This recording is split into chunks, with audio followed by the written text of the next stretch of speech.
And have you, so right after 2018 you had COVID and you had things happening, and now you are on different stage. So were there any pivots involved, or it was just like a focus thing because you've done so much of research around it also? So was that a single shot, or you had some pivots or learning? Because we went back to the drawing board and thought, when we can make building material using paper honeycomb, can we make these beds for COVID patients? India had severe shortage of those COVID beds. People were not finding beds. So we thought, can we make these very simple beds using honeycomb and just give it to the government, and maybe it can save a lot of life. Hi Lifers out there. Today we have Abhimanyu Singh from Jaipur, from India, in the podcast. So he's from Lif-5 and he has just finished the Lif Advanced 2023. He's the founder of Hexpressions, a very unique name. So Abhimanyu, welcome to the Lif-E Podcast. Thank you, Suraj, for inviting me for this podcast. Looking forward for an interesting conversation. Yeah, so there are a lot of stories around you, and looking forward to talk to you about each of those stories as we spoke offline. So if you could start just by sharing what your startup does, and if you could, just so that everybody can get a perspective on what you do. So Hexpressions is a construction tech startup, and we provide affordable, fast, modular and sustainable homes for underprivileged people globally. So it's a new construction technique that we have developed, and it's a patented innovation. So that sounds very interesting in terms of a couple of things mixed together to give something unique. And again, sustainability is the theme of the that's the vibe that's going around. And recently you've just won an award for entrepreneurship by IKEA for 2023. So if you could just talk about that award and what you've achieved, or how you got it, or some interesting story around it, will be awesome for us to know. Yeah. So we have been constantly working in this in affordable housing space. So as I mentioned, we have developed a new age building material that uses recycled paper in its core. So construction industry is all about heavy materials which are very sturdy. And we are challenging this industry by providing a material which is very lightweight and made up of recycled paper. So IKEA Foundation was organizing this competition called Green Entrepreneurship Competition, and we applied for it. And they really liked the concept of providing affordable homes without hampering the natural materials, or without depleting the natural resources. So that's how we have been adjudged as one of the winners. So there are 2 country winners. We are one of those, and IKEA Foundation, along with Adelphi, has given us a small grant to take our innovation forward. And with the help of that grant, very soon we will be developing affordable homes in Africa. Congratulations. And so how did this all start? I mean, and what inspired you to start this journey? Because it's a very unique blend of things. And when did you start? Okay, so paper honeycomb as a material, I've been working with this material for past more than 15 years now. When I was doing my architecture, then I was doing my masters, I've been introduced by this material. Honeycomb is a packaging material. It is a replacement of styrene or thermocol. So when I saw this material, my architect mind directly went into something regarding to buildings. When I saw that this is shockproof, this is lightweight, this is sustainable, I thought, when people can make packaging materials out of it, why can't we make any construction material using it?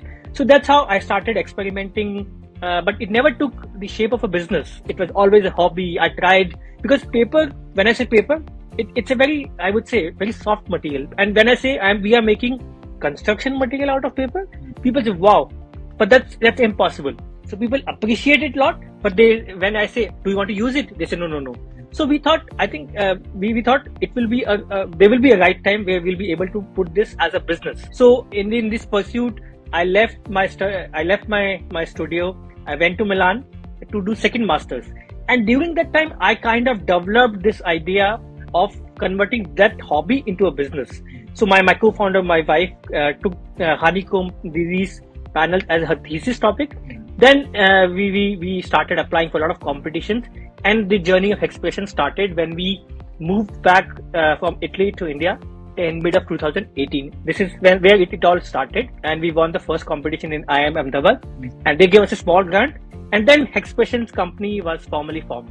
Wow. So have you, so right after 2018 you had COVID and you had things happening, and now you're on different stage. So were there any pivots involved, or it was just like a focus thing because you've done so much of research around it also? So was that a single shot, or you had some pivots or learning? Because COVID was a difficult time, and we started mid of 2018, and in 2020 we were stuck with COVID.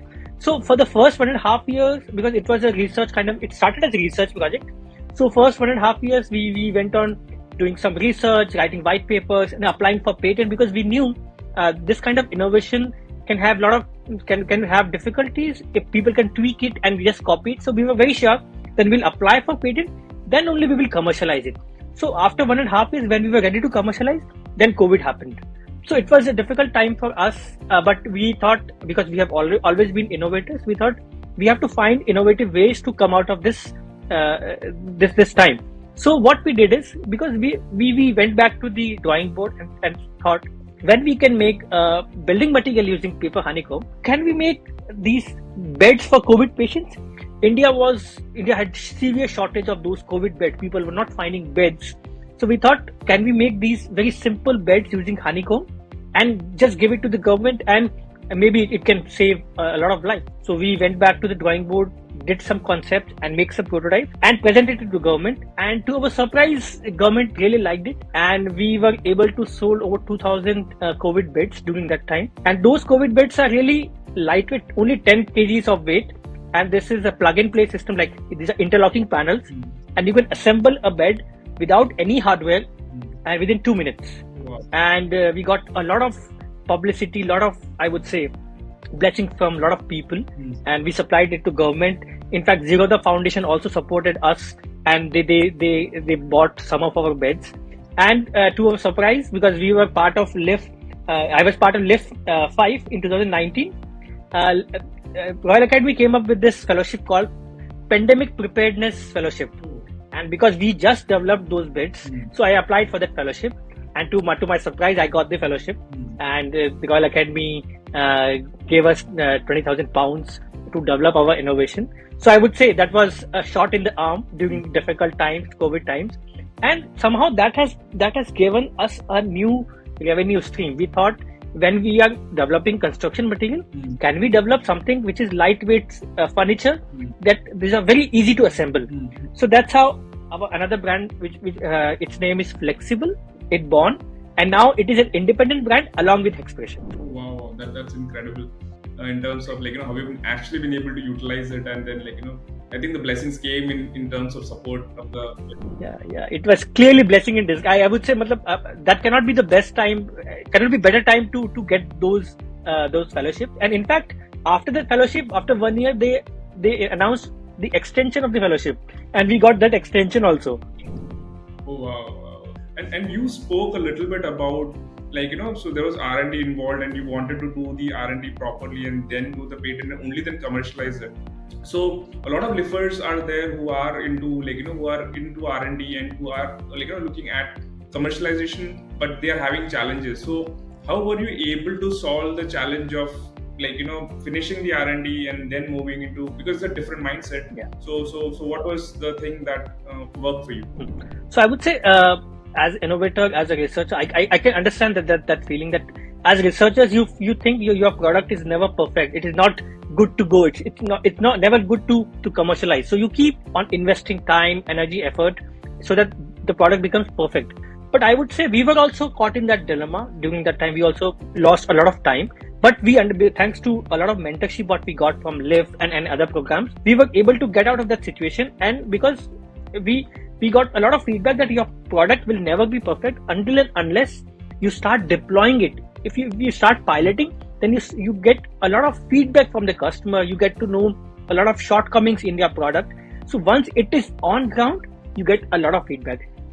Without going to the end consumer, it doesn't matter how you keep refining, it won't be refined 100%. The moment it gets to a customer, you'll get a lot of feedback, and that will improvise your product. So there'll be 1 version, 2 version, and subsequent versions will come, and that is the way to go. So most of the researchers, they're caught in that dilemma that, okay, we should perfect our product, then go. In that time, we lose a lot of crucial, important time. Sometimes it becomes too delayed, and the opportunity is gone.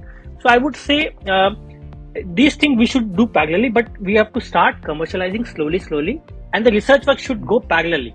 should not go independently. So not to wait like at the end, but at least start before and work closely with the customers and then iterate and parallel do it. So that's important. Yeah. So iteration is the key. That's why they say fail fast, learn faster. So I understand that point, that once you start deploying your products with a limited set of customers, those who are willing to adopt it, willing to experiment it, it will give you a lot of insights that will improvise your product moving forward.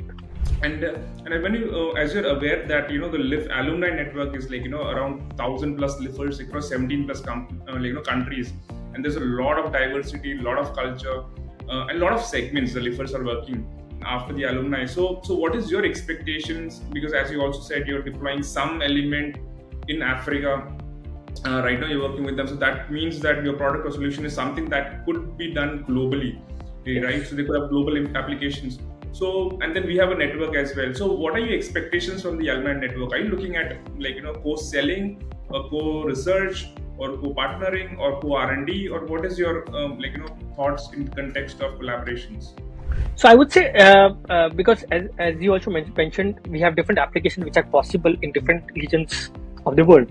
So I would really looking forward to co-develop and co-build, and of course in the latest is co-sell also, because there are LIFers all around the world, and if we connect with right people, it will be easier for us to commercialize our solution in that geography. Because there are a lot of similarities when I see India and Africa in terms of my area of expertise, let's say construction and affordable homes. So there are a lot of similarities, and we can use our learnings of India in Africa also to some extent.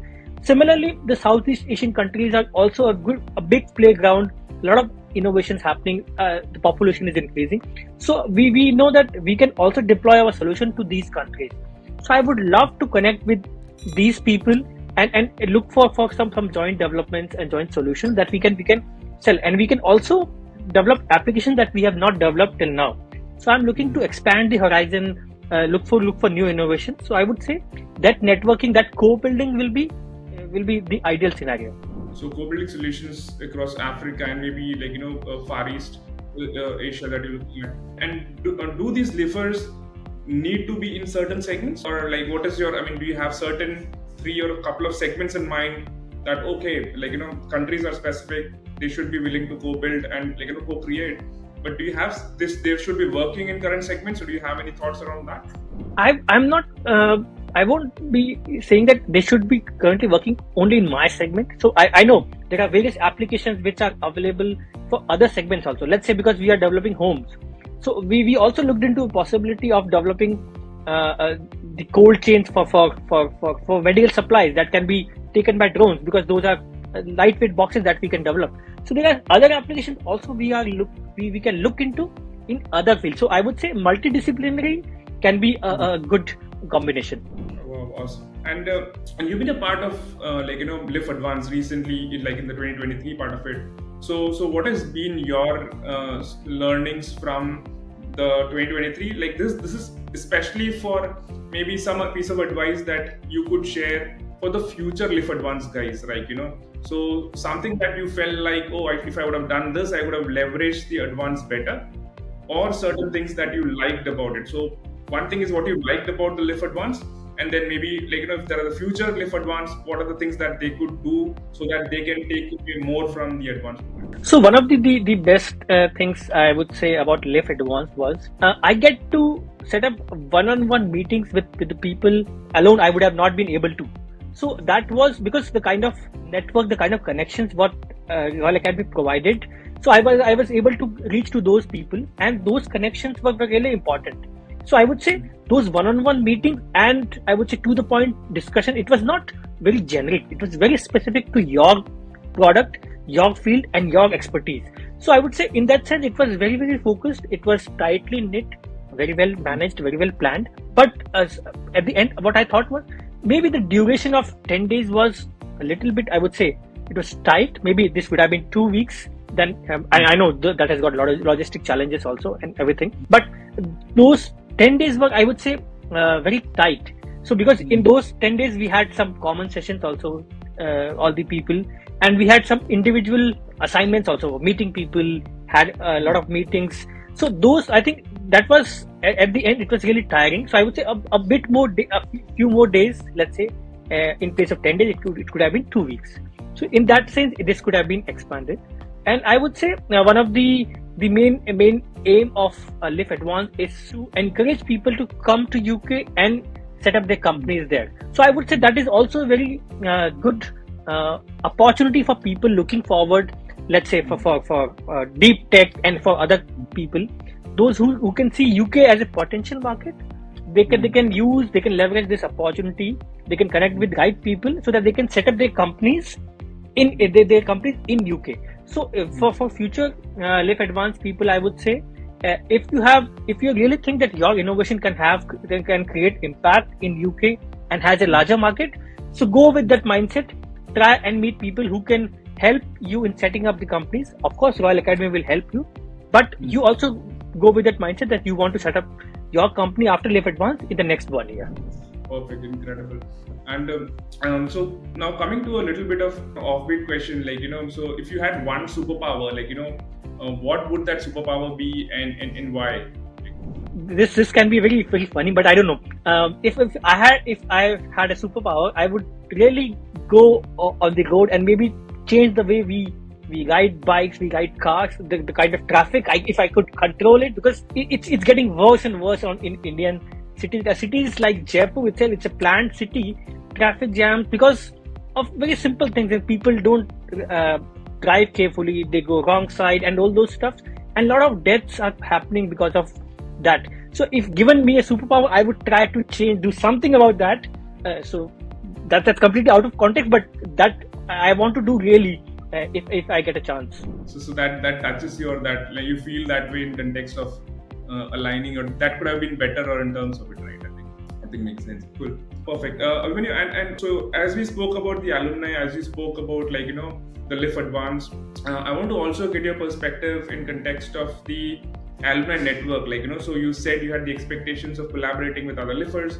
So what are the activities that we could do, in Lif with the alumni that could actually create this flow of team members or flow of engagement post becoming an alumni? Because that, as you said, the 10 days are very close-knit, and obviously the group is also smaller, so you would become very close-knit friends of the Lif Advanced. Yeah. The same happens with Global, but that's on a bigger 70-80 batch, because that has grown right now, and they have a little bit of networking there. But as soon as the residential is over, you're again back to your houses, and you have the network and the peer, and a lot of learning that we all can have is from other founders.